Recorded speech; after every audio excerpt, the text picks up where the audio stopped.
എല്ലാ പ്രേക്ഷകർക്കും മെഡിസ് അവറിലേക്ക് സ്വാഗതം. ഇസ്രായേൽ ആക്രമണത്തിന്റെ പശ്ചാത്തലത്തിൽ സംയുക്ത പ്രതിരോധ സംവിധാനം ശക്തമാക്കാൻ GCC രാഷ്ട്രങ്ങൾ. ദോഹയിൽ ചേർന്ന അടിയന്തര GCC പ്രതിരോധ സമിതി യോഗത്തിലാണ് തീരുമാനം. ആക്രമണത്തിനെതിരെ അന്താരാഷ്ട്ര കോടതിയെ സമീപിക്കാനും ഖത്തർ തീരുമാനിച്ചു. ദോഹയിൽ നിന്ന് മുഹമ്മദ് അബ്ബാസ് വിവരങ്ങൾ നൽകും. അബ്ബാസ്, ഇസ്രായേൽ ആക്രമണത്തിനെതിരെ ഏത് രീതിയിൽ ഒന്നിച്ചു നീങ്ങാനാണ് GCC രാഷ്ട്രങ്ങൾ തീരുമാനമെടുത്തിട്ടുള്ളത്?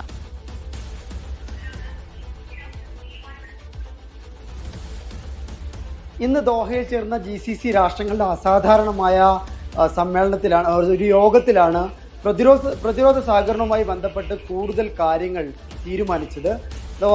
പ്രധാനമായിട്ടും 5 കാര്യങ്ങളാണ് ഇന്ന് തീരുമാനിക്കപ്പെട്ടത്. ഒന്ന്, ഏകീകൃത സൈനിക കമാൻഡ് വഴി ഇന്റലിജൻസ് വിവര കൈമാറ്റമാണ്.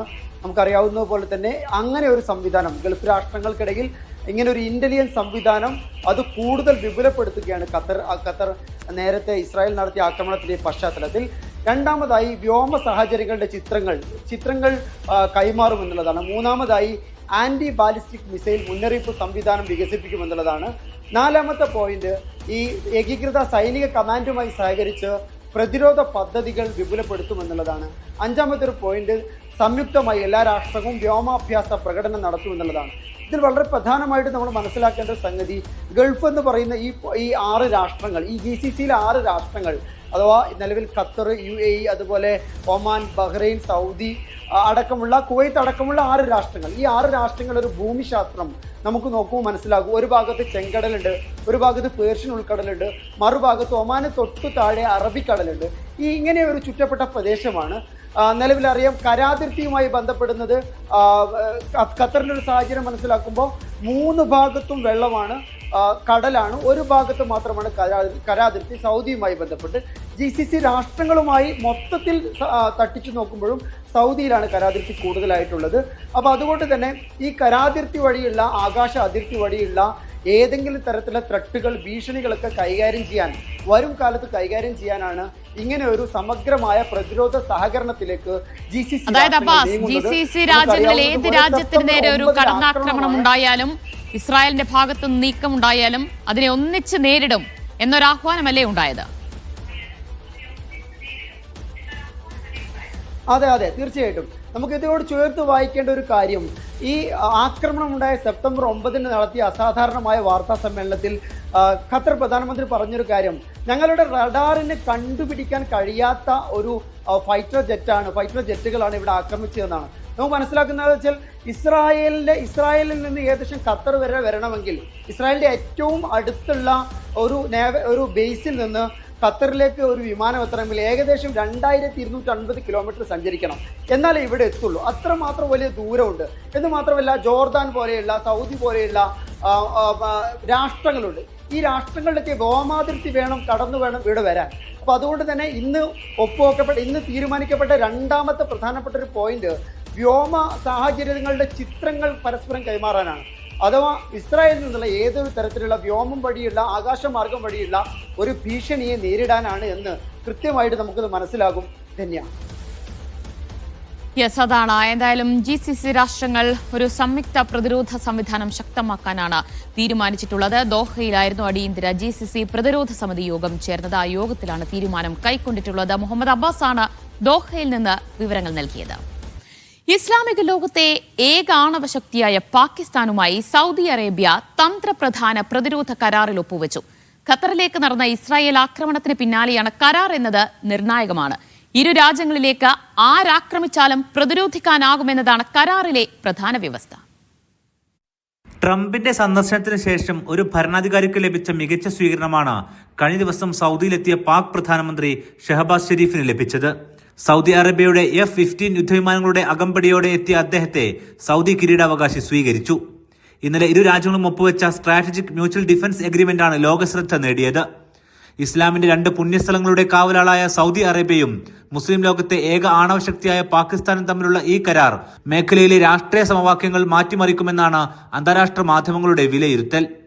മിഡിൽ ഈസ്റ്റിലെ മാറുന്ന ഭൗമ രാഷ്ട്രീയ സാഹചര്യം ഇതിൽ നിർണായകമാണ്. ഇസ്രായേലിന്റെ ഗസ വംശഹത്യയും ഖത്തർ ആക്രമണവും ഇതിൽ പശ്ചാത്തലമൊരുക്കുന്നുണ്ട്. ഗൾഫ് രാജ്യങ്ങൾ അമേരിക്കയുടെ സുരക്ഷാ ഉറപ്പുകളെ ആശ്രയിച്ചാണ് നിൽക്കുന്നത്. എന്നാൽ ഇസ്രായേലിന്റെ അടുത്ത സഖ്യകക്ഷിയായ US അവർക്ക് വേണ്ടി ഗൾഫിനെ മറക്കുമെന്ന് തെളിയിച്ചതായിരുന്നു ദോഹ ആക്രമണം. ഈ പശ്ചാത്തലത്തിൽ US-നുള്ള പ്രതീകാത്മക മറുപടിയായും കരാറിനെ വിലയിരുത്തുന്നു. ഏതെങ്കിലും രാജ്യത്തിനെതിരായ ആക്രമണം ഇരു രാജ്യങ്ങൾക്കുമെതിരായ ആക്രമണമായി കണക്കാക്കുമെന്ന് കരാറിലുണ്ടെന്ന് പാക് വിദേശകാര്യ മന്ത്രാലയം വ്യക്തമാക്കിയിട്ടുണ്ട്. ഇതിന് പിന്നാലെ ഇന്ത്യയും പ്രതികരിച്ചു. കരാർ ദേശസുരക്ഷയ്ക്കും പ്രാദേശിക ആഗോള സ്ഥിരതയ്ക്കും സൃഷ്ടിക്കുന്ന പ്രത്യാഘാതങ്ങൾ പഠിക്കുമെന്നായിരുന്നു വിദേശകാര്യ മന്ത്രാലയ വക്താവ് രൺവീർ ജയ്സ്വാളിന്റെ മറുപടി. ഈ വർഷമാണ് സൗദിയിലേക്ക് പ്രധാനമന്ത്രി നരേന്ദ്രമോദി സന്ദർശനത്തിനെത്തിയത്. അധികാരമേറ്റ ശേഷം ഇത് 3ാമത്തെ സന്ദർശനമായിരുന്നു. എന്നാൽ പെഹൽഗാം ആക്രമണ പശ്ചാത്തലത്തിൽ അദ്ദേഹം പെട്ടെന്ന് മടങ്ങി. ഇന്ത്യയുമായി മികച്ച ബന്ധം സൗദിക്കുണ്ട്. ഇതേസമയം തന്നെ ദുർബലമായ പാക് സമ്പദ് വ്യവസ്ഥയ്ക്കും സൗദി മികച്ച പിന്തുണ നൽകുന്നുണ്ട്.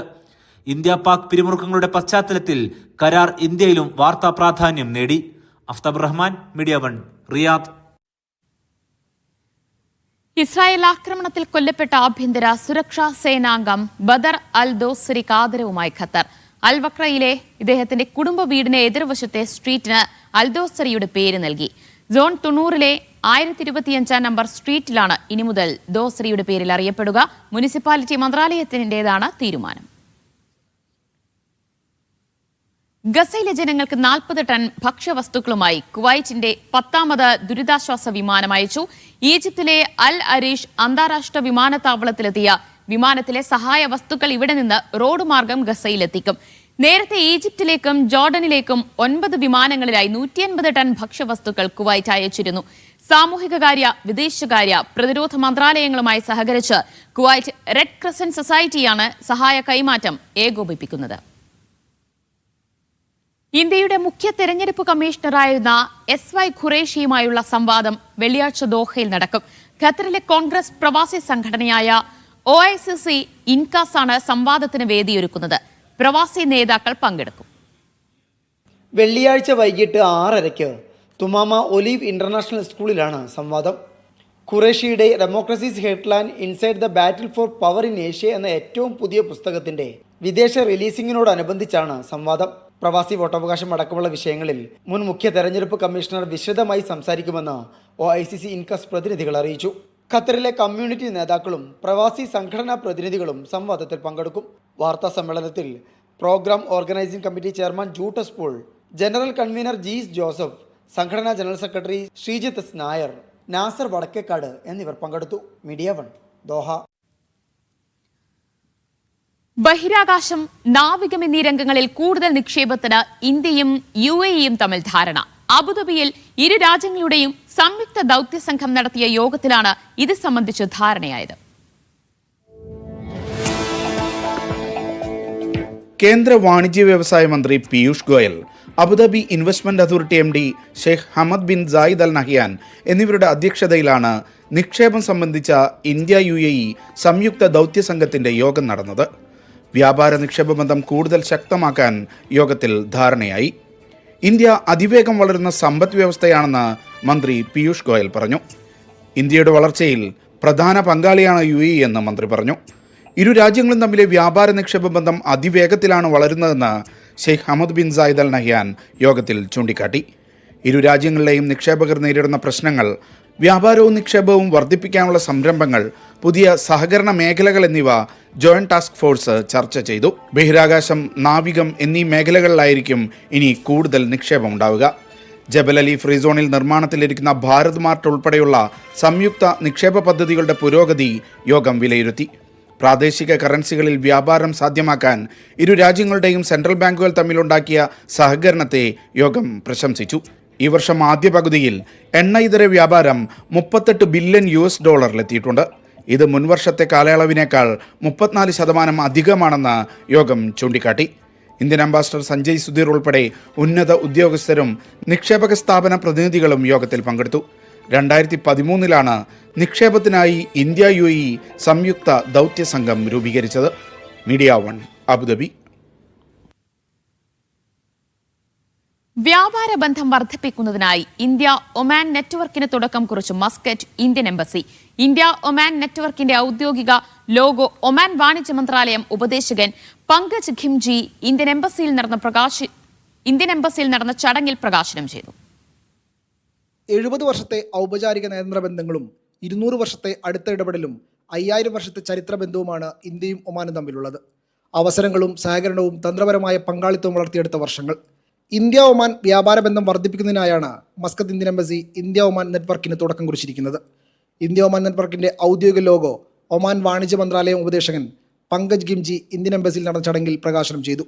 ഒമാനും ഇന്ത്യയും തമ്മിലുള്ള പങ്കാളിത്തത്തിന്റെ പ്രാധാന്യം പങ്കജ് ഗിംജി ചൂണ്ടിക്കാട്ടി. അണിയറയിൽ കൂടുതൽ കാര്യങ്ങൾ നടന്നു വരികയാണെന്നും അദ്ദേഹം പറഞ്ഞു. വ്യാപാര വ്യാപ്തിയും സംയുക്ത നിക്ഷേപങ്ങളും ഇരു രാജ്യങ്ങളും തമ്മിലുള്ള പങ്കാളിത്തത്തിന്റെ പ്രാധാന്യം പ്രതിഫലിക്കുന്നതാണെന്ന് Oman chamber of commerce and industry chairman Faisal bin Abdullah Al Rabas പറഞ്ഞു. ഒമാനിലെ സംരംഭകർ ഇന്ത്യൻ വിപണിയിൽ സജീവമാണ്. എല്ലാ സംരംഭങ്ങളെയും പിന്തുണക്കാൻ OCCI ഉണ്ടെന്നും അദ്ദേഹം കൂട്ടിച്ചേർത്തു. ഇന്ത്യയുടെയും ഒമാന്റെയും ഭാവി പാതകൾ വിഭാവനം ചെയ്യുന്ന ഒത്തുകൂടലാണിതെന്ന് ചടങ്ങിൽ സംസാരിച്ച ഇന്ത്യൻ അംബാസഡർ GV ശ്രീനിവാസ് പറഞ്ഞു. Media 1 Muscat. Forbes Middle East സുസ്ഥിരതാ പട്ടികയിൽ 4 കുവൈറ്റുകൾ. National Bank of Kuwait vice ചെയർമാനും ഗ്രൂപ്പ് സിഇഒയുമായ ഇസാം അൽ സാഗർ തുടർച്ചയായി 2ാം വർഷവും കുവൈറ്റിൽ നിന്നും ഇടം നേടി. ബാങ്കിംഗ്, ഫിനാൻസ് മേഖലയിൽ മിഡിൽ ഈസ്റ്റിൽ 6ാം സ്ഥാനവും അദ്ദേഹത്തിന് ലഭിച്ചു. കിപ്കോ സിഇഒ ഷെയ്ഖ അദാന നാസർ സബാഹ്, സെയിൻ ഗ്രൂപ്പ് വൈസ് ചെയർമാനും സിഇഒയുമായ ബദർ അൽ ഖറാഫി, എജിലിറ്റി വൈസ് ചെയർമാനും സിഇഒയുമായ താരിഖ് അൽ സുൽത്താൻ എന്നിവരും പട്ടികയിൽ ഇടം നേടിയിട്ടുണ്ട്. സുസ്ഥിര ധനസഹായം, ഊർജ്ജവും വിഭവ ഉപഭോഗവും, പുനരുപയോഗ ഊർജ്ജ സാങ്കേതിക വിദ്യകൾ തുടങ്ങിയ മാനദണ്ഡങ്ങളുടെ അടിസ്ഥാനത്തിലാണ് പട്ടിക തയ്യാറാക്കിയതെന്ന് ഫോബ്സ് വ്യക്തമാക്കി. 67 നേതാക്കളുമായി UAE ആണ് പട്ടികയിൽ ഏറ്റവും കൂടുതൽ. 23 പേരുമായി സൗദി അറേബ്യ 2ാമതും 12 പേരുമായി ഈജിപ്ത് 3ാമതുമാണ്. കുവൈറ്റിൽ തൊഴിൽ സുരക്ഷാ നയം ഉറപ്പാക്കലും ലംഘനങ്ങൾ കണ്ടെത്തുന്നതിനുമായി public authority for manpower നേതൃത്വത്തിൽ ദജീജിൽ ശക്തമായ പരിശോധന നടത്തി. വിവിധ വകുപ്പുകളുമായി സഹകരിച്ചാണ് ആഭ്യന്തര മന്ത്രാലയം പരിശോധന നടത്തിയത്. നിയമങ്ങളും ചട്ടങ്ങളും പാലിക്കൽ ഉറപ്പാക്കുന്നതിനും സുരക്ഷിതമായ തൊഴിലന്തരീക്ഷം ഉറപ്പാക്കലും ലക്ഷ്യമിട്ടാണ് പരിശോധന നടത്തിയതെന്ന് അധികൃതർ വ്യക്തമാക്കി. തൊഴിലാളികളുടെ സുരക്ഷ ഉറപ്പാക്കാത്തവർക്കെതിരെ നടപടികൾ സ്വീകരിക്കുമെന്നും അറിയിച്ചു. സിനിമ നല്ലതാണെന്ന അഭിപ്രായം അത്രയേറെ ഉണ്ടായെങ്കിൽ മാത്രമേ ഇന്ന് തിയേറ്ററിൽ ആള് കയറൂ എന്ന് നടൻ അശോകൻ. അമ്മ സംഘടനയുടെ തലപ്പത്ത് സ്ത്രീകൾ വന്നത് നല്ല മാറ്റമാണെന്നും താരം മസ്കറ്റിൽ പറഞ്ഞു. Indian social club Oman Malayalam വിങ്ങിന്റെ ഈ വർഷത്തെ സാംസ്കാരിക അവാർഡ് സ്വീകരിക്കാനായിട്ടാണ് താരം ഒമാനിലെത്തിയത്. മലയാള സിനിമയുടെ മാറ്റത്തെക്കുറിച്ചുള്ള മാധ്യമപ്രവർത്തകരുടെ ചോദ്യത്തിനായിരുന്നു താരത്തിന്റെ മറുപടി. സിനിമ നല്ലതാണെന്ന് പൊതുജനങ്ങൾക്കിടയിൽ അത്രയും അഭിപ്രായം വന്നാൽ മാത്രമേ തിയേറ്ററിലേക്ക് ആളെത്തുകയുള്ളൂ എന്ന് അശോകൻ പറഞ്ഞു. മികച്ച പല സിനിമകളും തിയേറ്റർ കളക്ഷൻ ലഭിക്കാതെ പോകുന്നുണ്ട്. പ്രേക്ഷകർക്ക് നിരവധി ഓപ്ഷൻസ് ഉണ്ട്. പുതിയ ചെറുപ്പക്കാർ സിനിമയുടെ മാറ്റം ഉൾക്കൊണ്ട് തന്നെയാണ് സിനിമ എടുക്കുന്നതെന്നും അദ്ദേഹം പറഞ്ഞു. അമ്മ സംഘടനയിൽ വന്ന മാറ്റം നല്ലതിനാണെന്നും താരം കൂട്ടിച്ചേർത്തു. Indian social club Oman Malayalam വിങ്ങിന്റെ സാംസ്കാരിക അവാർഡ് മലയാള വിങ്ങിന്റെ ഓണാഘോഷ പരിപാടിയിൽ അശോകന് സമ്മാനിക്കും. ഒരു പടം അങ്ങനെ അത്രത്തോളം ഒരു അഭിപ്രായം ഉണ്ടാക്കിയാൽ മാത്രമേ തിയേറ്ററിലേക്ക് നാളെ വരൂ. അതുപോലെ തിയേറ്ററിൽ വരുന്ന പടം ചിലപ്പം 4 ഷോ, നമ്മൾ മുമ്പൊക്കെയുള്ള സമയങ്ങളിൽ 3-4 ഷോസ്, മോർണിംഗ് ഷോ, മാറ്റിനി, ഫസ്റ്റ് ഷോ, സെക്കൻഡ് ഷോ. ഇന്ന് അത് ചിലപ്പം പടം വളരെ ഹിറ്റെന്ന് പറഞ്ഞാൽ ഇത്രയും ഈ ഷോ ഇത്രയും വരും. അത് കുറച്ച് ദിവസത്തേക്ക് ഓടും, പിന്നെ ഡ്രോപ്പ് ആവും. 2 ദിവസങ്ങളിലായുള്ള ഇന്ത്യൻ സോഷ്യൽ ക്ലബ് മലയാള വിങ്ങിന്റെ ഓണാഘോഷം മസ്കത്തിലെ അൽഫലാജ് ഹോട്ടലിലെ ഗ്രാൻഡ് ഹാളിൽ നാളെ വൈകിട്ട് 5-ന് തിരിതെളിയും. ഒമാനിലെ ഇന്ത്യൻ അംബാസഡർ GV ശ്രീനിവാസ് പരിപാടി ഉദ്ഘാടനം ചെയ്യും. Indian social club Oman chairman മറ്റു വിശിഷ്ട വ്യക്തിത്വങ്ങൾ ചടങ്ങിൽ സംബന്ധിക്കും. ഓണസദ്യ, 74X മണവാളൻസിന്റെ ഡാൻസ്, ഗാനമേള, മറ്റു കലാപരിപാടികൾ തുടങ്ങി വൈവിധ്യമാർന്ന പരിപാടികൾ ആഘോഷത്തിന് മാറ്റുകൂട്ടുമെന്നും ഭാരവാഹികൾ വാർത്താസമ്മേളനത്തിൽ പറഞ്ഞു. Media 1 Muscat. Dammam Malabar United football club സംഘടിപ്പിക്കുന്ന PM Najeeb memorial challengers cup ടൂർണമെന്റിന് തുടക്കമായി. ദമാം ഇന്ത്യൻ ഫുട്ബോൾ അസോസിയേഷന് കീഴിലുള്ള 19 ടീമുകൾ ടൂർണമെന്റിന്റെ ഭാഗമാകും. മലബാർ യുണൈറ്റഡ് FC സംഘടിപ്പിക്കുന്ന PM Najeeb memorial MUFC challengers football ടൂർണമെന്റിന് ദമാമിൽ തുടക്കമായി. ഡിഫക്ക് കീഴിലുള്ള 19 ടീമുകൾ ടൂർണമെന്റിൽ മാറ്റുരക്കും. ദമാം വിന്നേഴ്സ് ഗ്രൗണ്ടിൽ വെച്ച് നടക്കുന്ന മേളയുടെ ഉദ്ഘാടനം ഡിഫ പ്രസിഡന്റ് ഷമീർ കൊടിയത്തൂർ നിർവഹിച്ചു. KFUPM കായിക പരിശീലന വിഭാഗം പ്രതിനിധി ഡോക്ടർ രാകേഷ് ടോമാർ കിക്ക് ഓഫ് നിർവഹിച്ചു. ചടങ്ങിൽ സാമൂഹിക, സാംസ്കാരിക, കായിക, ബിസിനസ് രംഗത്തു നിന്നുള്ളവർ സംബന്ധിച്ചു. ആദ്യ ദിന മത്സരങ്ങളിൽ CSC strikers, UFC, Al Khobar, Madrid FC, EMF Raca എന്നീ ടീമുകൾ ജേതാക്കളായി. നൌഷാദ് മാവൂർ, ഷനൂബ്, സഹൽ, ആസിഫ് കൊണ്ടോട്ടി, അഫ്താബ് എന്നിവർ നേതൃത്വം നൽകി. Media 1 Dammam. ജിദ്ദയിലെ പ്രവാസികളുടെ സംരംഭമായ ഷോർട്ട് ഫിലിം കോലൈസ് പ്രകാശനം ചെയ്തു. മാതൃസ്നേഹത്തിന്റെ കഥ പറയുന്നതാണ് ഹ്രസ്വചിത്രം. അബ്ദുള്ള മുക്കണ്ണിയുടെ ചെറുകഥയെ ആസ്പദമാക്കിയാണ് ചിത്രമൊരുക്കിയത്. അലി അരിക്കത്തിന്റേതാണ് സംവിധാനം. സോഫിയ സുനിൽ പ്രധാന വേഷത്തിലെത്തുന്ന ഹ്രസ്വചിത്രത്തിൽ JK സുബൈർ, റിഷാൻ റിയാസ് കല്ലിങ്കൽ, ബീഗം ഖദീജ, ഷാജി തുടങ്ങി നിരവധി പേർ വേഷമിടുന്നുണ്ട്.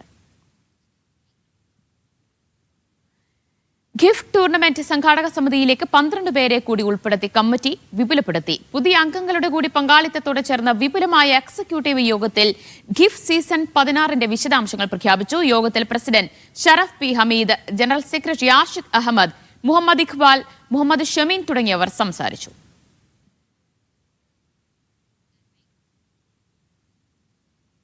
വാരിയേഴ്സ് FC ഖത്തറിൽ സംഘടിപ്പിക്കുന്ന വെറ്ററൻസ് ഫുട്ബോൾ ടൂർണമെന്റിന്റെ ഫിക്സ്ചർ നറുക്കെടുപ്പും ജേഴ്സി പ്രകാശനവും നടന്നു. സെപ്റ്റംബർ 19-ന് UDST ഗ്രൗണ്ടിൽ മത്സരങ്ങൾക്ക് തുടക്കമാകും. October 3-നാണ് final. 8 ടീമുകളാണ് പങ്കെടുക്കുക. അനൂപ്, സബീൽ, ഇംതിയാസ്, അമാർ തുടങ്ങിയവർ ചടങ്ങിന് നേതൃത്വം നൽകി.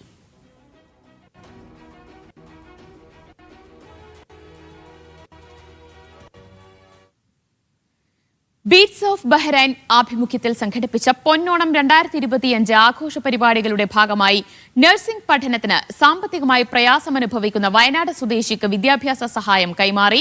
V4 Wayanad general secretary Shiju Paul തുക ഏറ്റുവാങ്ങി. Bahrain Pravasi legal cell president Sudheer Thirunilath ആഘോഷ പരിപാടികൾ ഉദ്ഘാടനം ചെയ്തു. സൗദി ബുറൈദ നവോദയ സൗഹൃദ കൂട്ടായ്മ വിപുലമായ പരിപാടികളോടെ ഓണാഘോഷം സംഘടിപ്പിച്ചു. കുടുംബങ്ങൾ ഉൾപ്പെടെ നിരവധി പേർ പങ്കെടുത്തു. ഓണം പൊന്നോണം സീസൺ 2 എന്ന പേരിൽ സംഘടിപ്പിച്ച പരിപാടി Al Qassim Indian embassy coordinator Harilal ഉദ്ഘാടനം ചെയ്തു. ബുറൈദ തമയൂസ് ഓഡിറ്റോറിയത്തിൽ വെച്ചായിരുന്നു പരിപാടി. സുധീർ കായംകുളം, ഉണ്ണികൃഷ്ണൻ കണിയാപുരം, മുഹമ്മദ് അഷ്റഫ്, അനീസ് ചുഴലി, തൗഫീഖ് സംസം എന്നിവർ സംസാരിച്ചു. കുടുംബങ്ങൾ ഉൾപ്പെടെ നിരവധി പേർ ആഘോഷ പരിപാടിയുടെ ഭാഗമായി.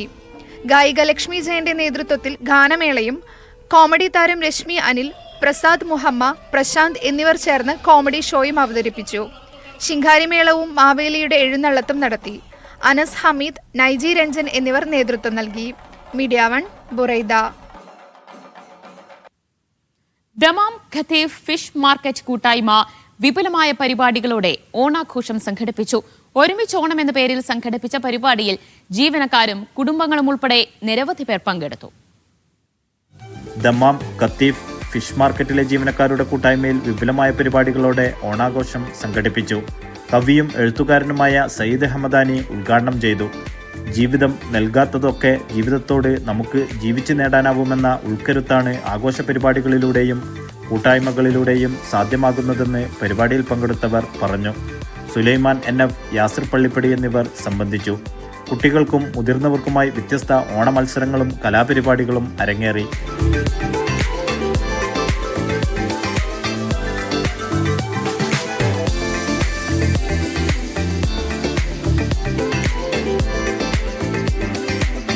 വിജയികൾക്ക് സമ്മാനങ്ങൾ വിതരണം ചെയ്തു. വിഭവസമൃദ്ധമായ ഓണസദ്യയും ഒരുക്കി. ഹബീബ് പൊന്നാനി, ബഷീർ കല്ലടിക്കോട്, ബാസി താജ്, ഷാഫി കൂനി, അബൂബക്കർ പൊന്നാനി, സിറാജ് കല്ലടിക്കോട് എന്നിവർ നേതൃത്വം നൽകി. Media 1 Dammam.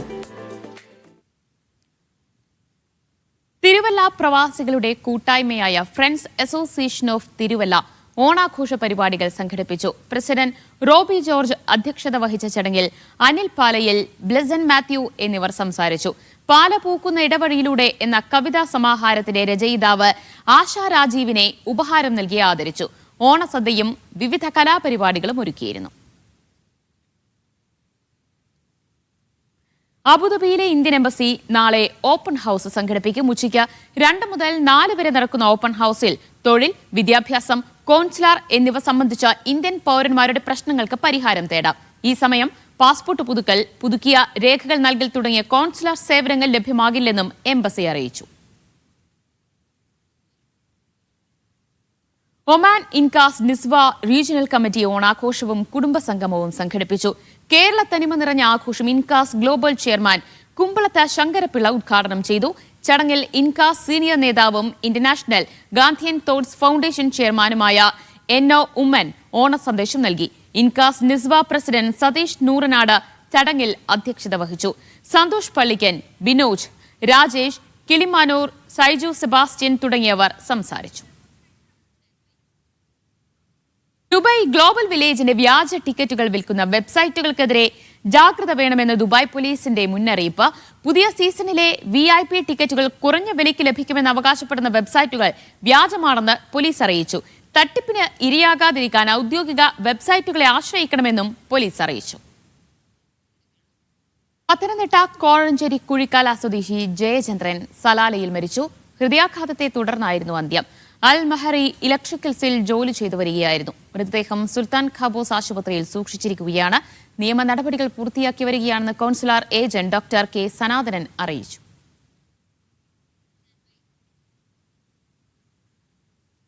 ബഹ്റൈനിൽ കായിക രംഗത്തെ അടിസ്ഥാന സൗകര്യങ്ങൾ മെച്ചപ്പെടുത്തുന്നതിനായി ജനറൽ സ്പോർട്സ് അതോറിറ്റി സഹകരണ കരാറിൽ ഒപ്പുവെച്ചു. രാജ്യത്തെ സ്റ്റേഡിയങ്ങളും മൈതാനങ്ങളും വികസിപ്പിക്കുവാനും സ്പോർട്സ് രംഗത്ത് കൂടുതൽ പ്രതിഭകളെ വളർത്തിയെടുക്കുവാനും ലക്ഷ്യമിട്ടാണ് കരാർ. രാജ്യത്ത് സ്പോർട്സ് രംഗത്തെ അടിസ്ഥാന സൗകര്യങ്ങൾ മെച്ചപ്പെടുത്തുന്നതിനായി ജനറൽ സ്പോർട്സ് അതോറിറ്റി നഗരാസൂത്രണ കൃഷി മന്ത്രാലയവുമായാണ് കരാറിൽ ഒപ്പുവെച്ചത്. ബഹ്റൈൻ ഒളിമ്പിക് കമ്മിറ്റി പ്രസിഡന്റും GSA പ്രസിഡന്റുമായ Sheikh Khalid bin Hamad al ഖലീഫയും മുനിസിപ്പാലിറ്റീസ് ആൻഡ് അഗ്രികൾച്ചറൽ മന്ത്രി വഈൽ ബിൻ നാസർ അൽ മുബാറക്കുമായാണ് കരാറിൽ ഒപ്പുവെച്ചത്. General sports authority vice president Sheikh Salman bin Mohammed al Khalifa, authority CEO doctor Abdulrahman Askar എന്നിവരും ചടങ്ങിൽ സന്നിഹിതരായിരുന്നു. കരാർ പ്രകാരം ഡൂബ്ലിയിലെ കോംപ്രിഹെൻസീവ് മുനിസിപ്പൽ സെന്ററിലെ ഫുട്ബോൾ മൈതാനം വികസിപ്പിക്കും. മുനിസിപ്പൽ ഹാൾ ജനറൽ സ്പോർട്സ് അതോറിറ്റിയുടെ കായിക സൗകര്യങ്ങളുടെ ശൃംഖലയിൽ ഉൾപ്പെടുത്തും. കായിക താരങ്ങൾക്കും പൊതുസമൂഹത്തിനും സ്പോർട്സ് അനുകൂല അന്തരീക്ഷം ഒരുക്കൽ, സൗകര്യങ്ങളുടെ കാര്യക്ഷമത വർദ്ധിപ്പിക്കൽ തുടങ്ങിയ ലക്ഷ്യങ്ങളോടെയാണ് കരാർ. രാജ്യത്തെ അടിസ്ഥാന കായിക സൗകര്യങ്ങൾ മെച്ചപ്പെടുത്തുന്നതിനും കൂടുതൽ പ്രതിഭകളെ വളർത്തുന്നതിനും കരാർ സഹായിക്കുമെന്ന് അധികൃതർ വ്യക്തമാക്കി. Siraj Pallikkara, media 1, Bahrain.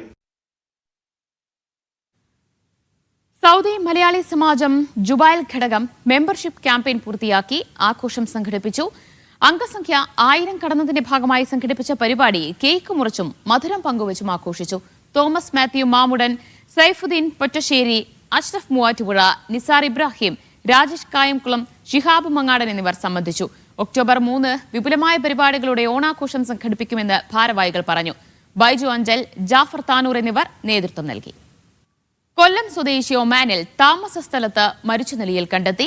Kaithakuzhi mission വിലയിൽ ഷാജി വിഷ്ണുവിനെയാണ് ഇബ്രാ സഫയിലെ താമസ സ്ഥലത്ത് മരിച്ച നിലയിൽ കണ്ടെത്തിയത്. കുടിവെള്ള വിതരണ കമ്പനിയിലെ ജീവനക്കാരനായിരുന്നു. നടപടികൾ പൂർത്തിയാക്കി മൃതദേഹം നാട്ടിലേക്ക് കൊണ്ടുപോകുമെന്ന് ബന്ധപ്പെട്ടവർ അറിയിച്ചു. എറണാകുളം പെരുമ്പടപ്പ് സ്വദേശി കുവൈറ്റിൽ കുഴഞ്ഞു വീണ് മരിച്ചു. ജേക്കബ് ചാക്കോയാണ് മരിച്ചത്.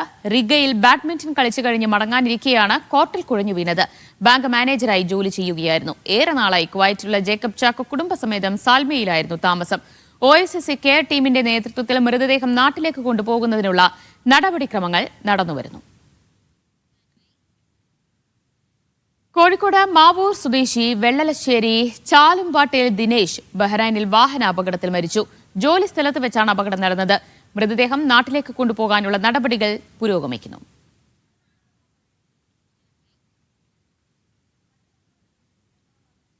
ജിദ്ദയിൽ KMCC സംഘടിപ്പിക്കുന്ന അഹമ്മദ് മെമ്മോറിയൽ ഫുട്ബോൾ ടൂർണമെന്റിന് നാളെ തുടക്കമാകും.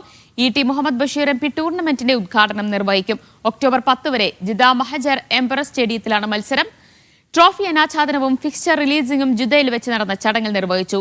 JNH managing director VP Muhammad Ali പരിപാടി ഉദ്ഘാടനം ചെയ്തു. Acting president AK Bava, VP Mustafa, Baby Neelambra എന്നിവർ സംസാരിച്ചു.